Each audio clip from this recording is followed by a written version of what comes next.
Doctor Babarao महाराष्ट्रातले ज्येष्ठ विचारवंत doctor Raosaheb Karve, doctor Suhas Phalsikar, advocate Tularao Wajekar, संसदेचे आमचे सहकारी शोधनीय सारखे, लक्ष्मण माने, या कार्यक्रमाचे निमंत्रक अरविंद खोबरे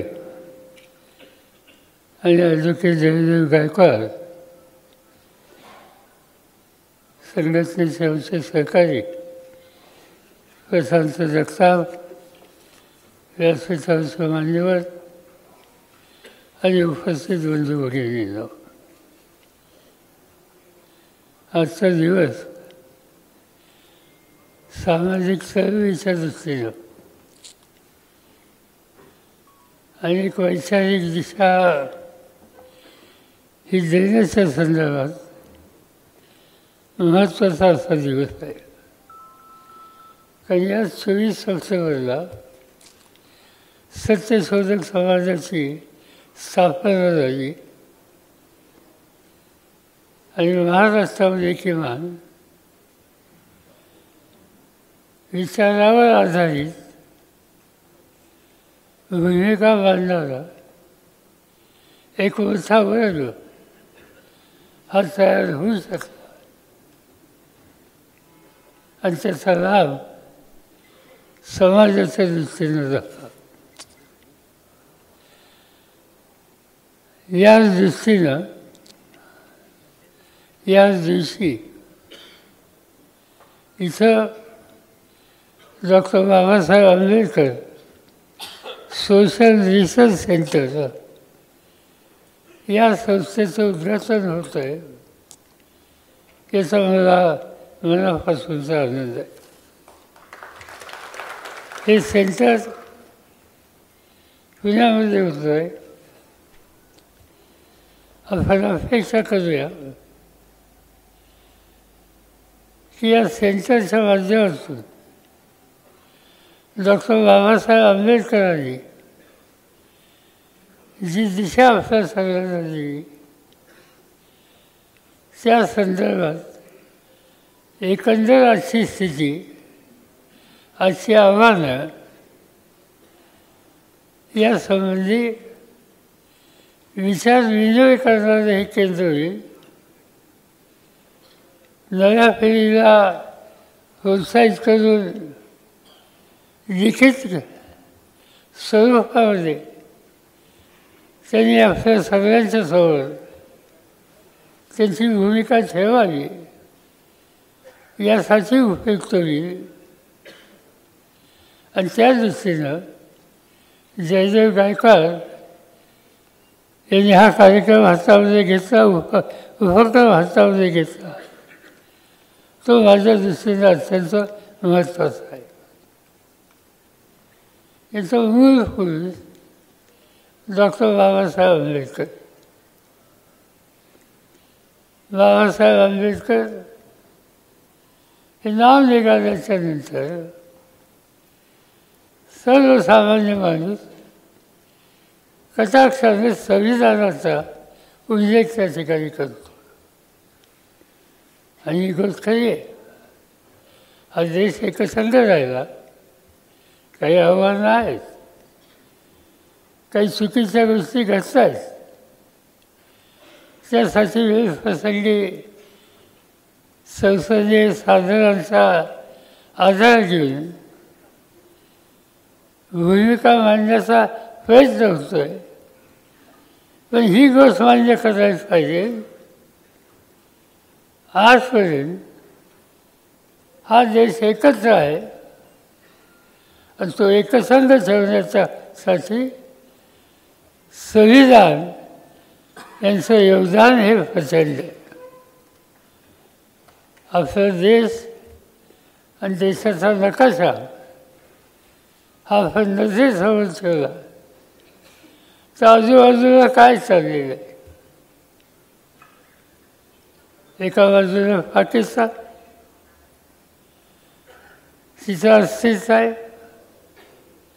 नेपाळसारखा देश शांतताप्रिय आणि भारताचा मित्र म्हणून ओळखला जाणारा देश, आज त्या ठिकाणी स्थिती एकदम बदललेली आहे. ज्या बांगलादेशच्या स्वातंत्र्यासाठी या देशातल्या जनतेनं मोठी किंमत दिली, आज त्या बांगलादेशमध्ये अस्तित्व आहे. खाली आपण गेलो तर श्रीलंकेमध्ये सुद्धा राज्य परिवर्तनं अलीकडच्या काळात सतत होत आहेत आणि भारत आणि भारताच्या भोवती अस्थिर आणि अस्वस्थता असलेले आज या देशांची मालिका आहे. आणि असं असताना भारत मात्र एका वेगळ्या दिशेने जातो आहे आणि याचं 100% श्रेय बाबासाहेबांनी जे संविधान तुम्हाला मला दिलं त्यामुळंच आज ही स्थिती ही तुलनात्मकदृष्ट्या इतरांच्यापेक्षा अधिक वेगळी आहे. आणि त्याच्यामध्ये बाबासाहेबांचं योगदान हे आपण कधी विसरू शकत नाही. बाबासाहेब म्हणलं की संविधानाचा विचार करतो आहे. आजच्या या कार्यक्रमामध्ये ते सांगितले की विषयामध्ये भारतीय संविधान आणि संसदीय लोकशाहीमध्ये असलेली आव्हानं. ज्याचं भाषण सुरुवातीला जयजयनी केलं आणि त्यांच्या भाषणामध्ये त्यांनी गुजरातमधल्या काही गोष्टी सांगितल्या. त्याच्यामध्ये सत्यता असेल तर या आव्हानाचं स्वरूप हे हळूहळू किती गंभीर होत आहे याची खात्री आपल्या सगळ्यांना पाहिजे. आज भारतीय संसद ही हा देश हे कथेवर ठेवण्यात महत्त्वाचं योगदान देत आहे. अनेक विचाराचे लोक आहेत, भूमिका मांडतात. पण ही भूमिका मांडत असताना फार मोठा वर्ग असा आहे ज्याची स्वातंत्र्य, समता आणि बंधुत्व याच्यावर फक्त निष्ठा आहे. पण या आव्हानामध्ये कधी कधी चिंता वाटावी असं चित्त दिसतं की अनेक निर्णय असे काही घेतले जातात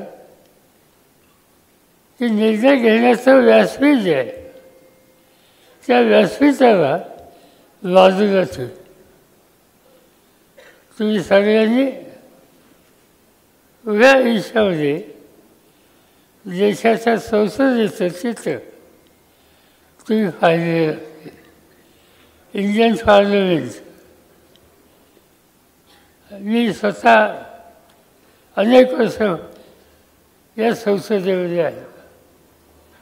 तिथं काही निर्णय होतात, घ्यायचे असतात, त्यासंबंधी एक प्रकारचा डायलॉग असतो.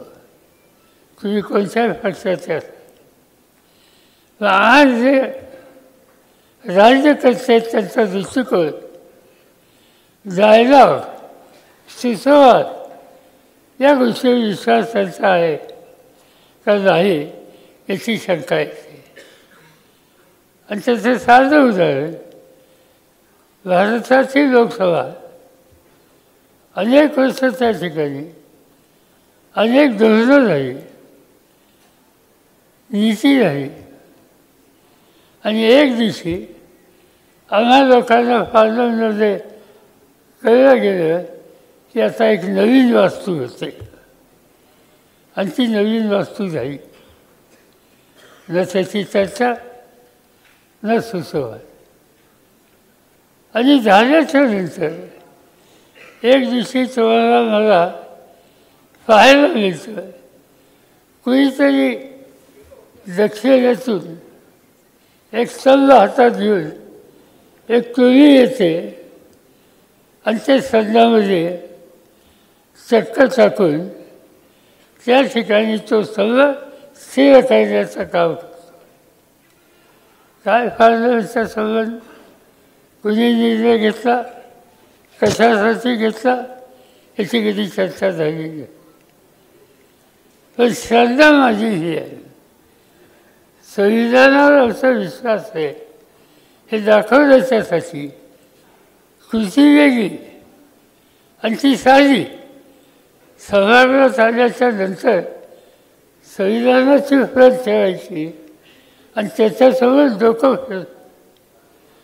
डोकं टेकवायचं आणि ते झाल्याच्या नंतर आता या देशाची संसदीय लोकशाही पद्धती जतन करण्याच्याबद्दलची जी आपल्यावरची जबाबदारी आहे त्यातनं आपण मुक्त झालो असा विचार करणारे आज राज्यकर्ते या देशात. आव्हानं अनेक आहेत, त्याच्या मी खोलात जाऊ इच्छित नाही. आधीच्या वक्त्यांनी त्याच्याबद्दलचे विचार मांडले. पण हे जे सेंटर होतं आहे त्याचा केंद्रबिंदू डॉक्टर बाबासाहेब आंबेडकर आहेत. आणि डॉक्टर बाबासाहेबांनी संविधानाच्या संबंधीचं दिलेलं प्रचंड योगदान हे जसं महत्त्वाचं आहे तसं हा देश उभा कसा करायचा, शक्तिशाली कसा होईल, मूलभूत प्रश्नांची सुटका कशी होईल, सोडवणूक कशी होईल आणि या दृष्टीनं अनेक निर्णय त्यांनी घेतले आणि एक दिशा देशाला दाखवायचा प्रयत्न त्यांनी केला. स्वातंत्र्याच्या आधी जे सर्वपक्षीय केंद्रामध्ये सरकार होतं, जवाहरलाल नेहरूंच्या नेतृत्वाखाली त्या सरकारमध्ये डॉक्टर बाबासाहेब आंबेडकर हे महत्त्वाची कामगिरी करणारे एक केंद्रीय मंत्री होते. त्यांनी काय त्या ठिकाणी विचार केला, कोणती दृष्टी आपण दाखवली, हा संबंध देश बळीराजाला सन्मान देणारा, शेतीवर अवलंबून असलेला आणि भुकेचा प्रश्न सोडवण्याच्यासाठी आवश्यकता असलेले निर्णय कृतीत आणण्याच्या दृष्टीनं एक महत्त्वाचा देश आहे. शेती ही कशी संपन्न करता येईल याचा विचारसुद्धा स्वातंत्र्याच्या आधीच्या मंत्रिमंडळामध्ये बाबासाहेबांनी केला. त्यांच्याकडे जे खातं होतं ते इरिगेशन ज्याला आपण म्हणतो, पाटबंधारे म्हणतो, तत्सम काम त्यांच्याकडे होतं. विद्युत निर्मितीचं काम हे त्यांच्याकडे होतं. आणि त्यावेळेला बाबासाहेबांनी जो एक निर्णय घेऊन ठेवला की या देशामध्ये सामान्य माणसाचा भुकेचा प्रश्न सोडवायचा असेल तर पाणी याच्याकडे एका वेगळ्या दृष्टिकोनातून बघितलं पाहिजे. आणि त्याची सुरुवात त्यांनी करतात.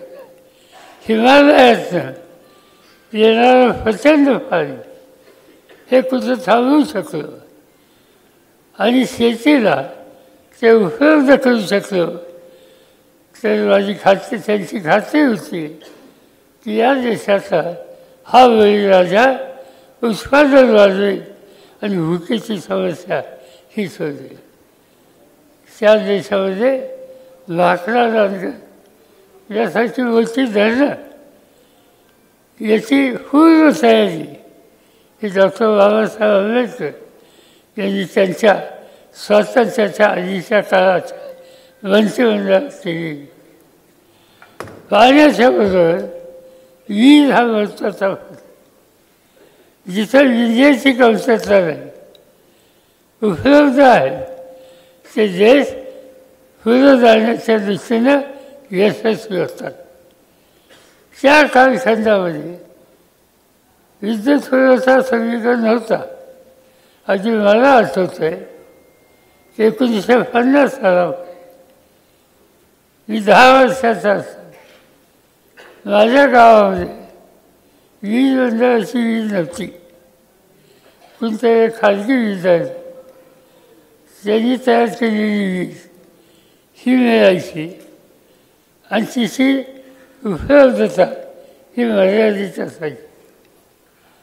डॉक्टर बाबासाहेब आंबेडकर ज्यावेळेस त्यांच्याकडं जलविद्युत खातं होतं त्यावेळेस हा विचार केला की या देशाला दारिद्र्यातून बाहेर काढायचं असेल तर विजेची उपलब्धता ही सुद्धा तितकीच महत्त्वाची आहे आणि त्याची पूर्तता करायची असेल त्या देशामध्ये काही ठिकाणी अधिक वीज, काही ठिकाणी विजेची कमतरता.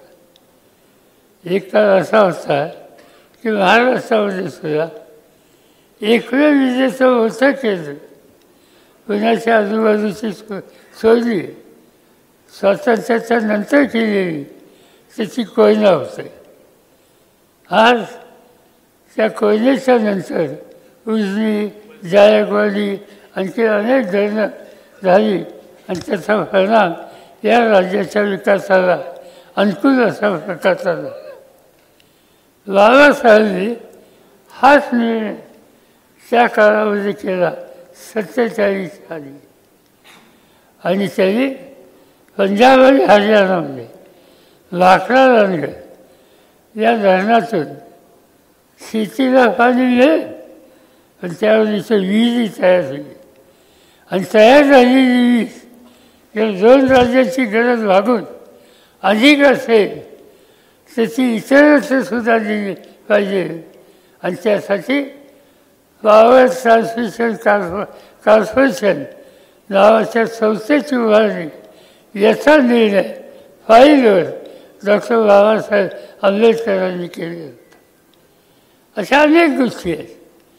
त्यांचा सवन दृष्टिकोन हा देशाची उभारणी करणं, देशाचा सामान्य माणूस स्वतःच्या पायावर आत्मविश्वासानं उभं राहतोय याची खबरदारी केलं आणि त्या दृष्टिकोनातून त्यांनी पावलं टाकलं. बाबासाहेबांचं लिखाण अनेक दृष्टीनं प्रसिद्ध आहे.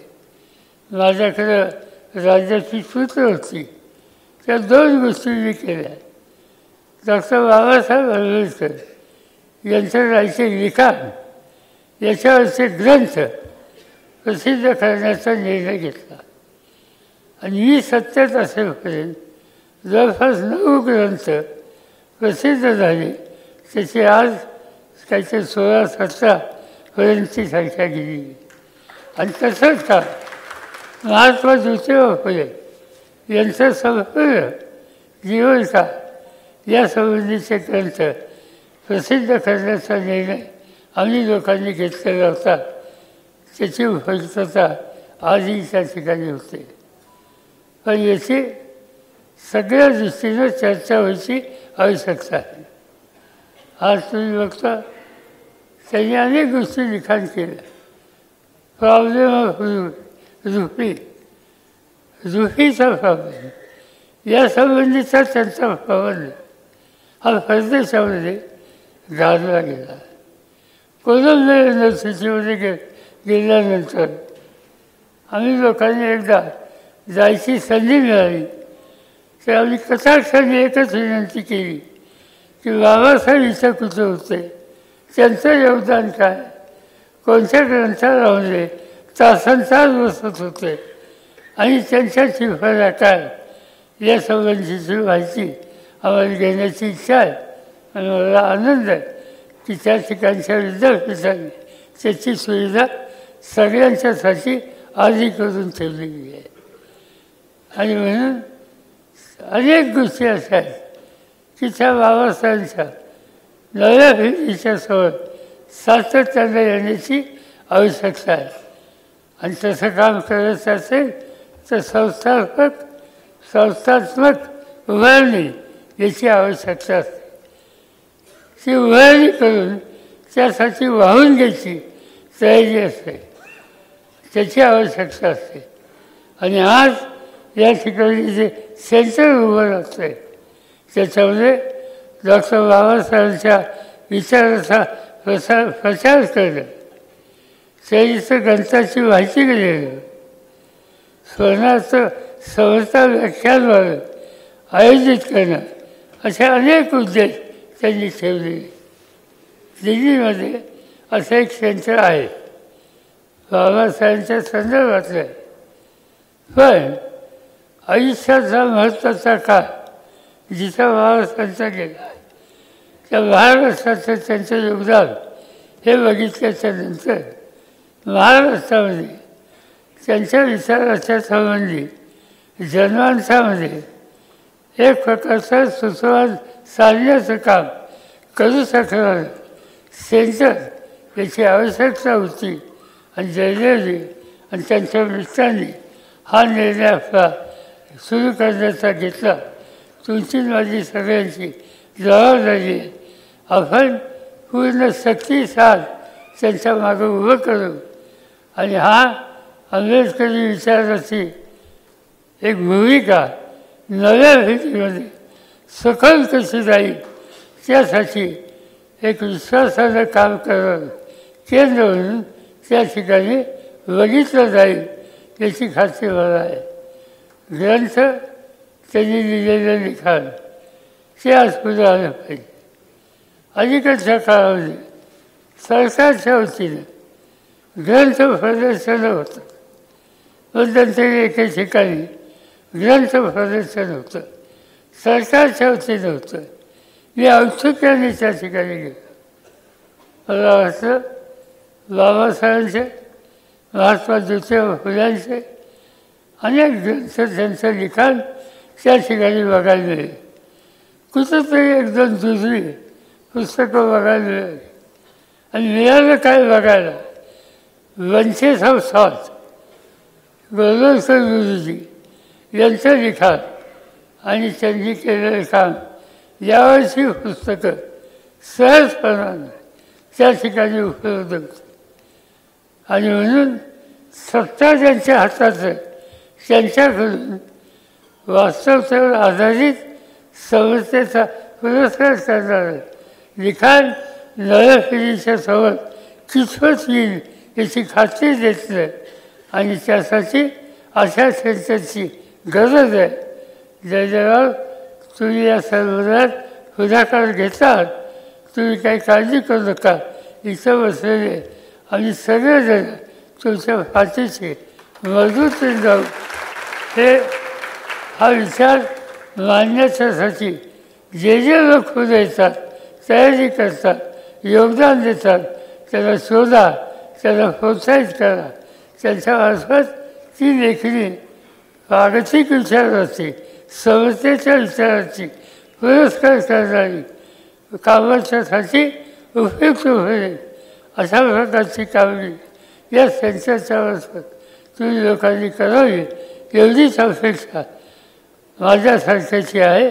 आणि ती कराल हाच विश्वास या ठिकाणी बाळगतो. आणि या सेंटरचं उद्घाटन झालं असं मी जाहीर करतो.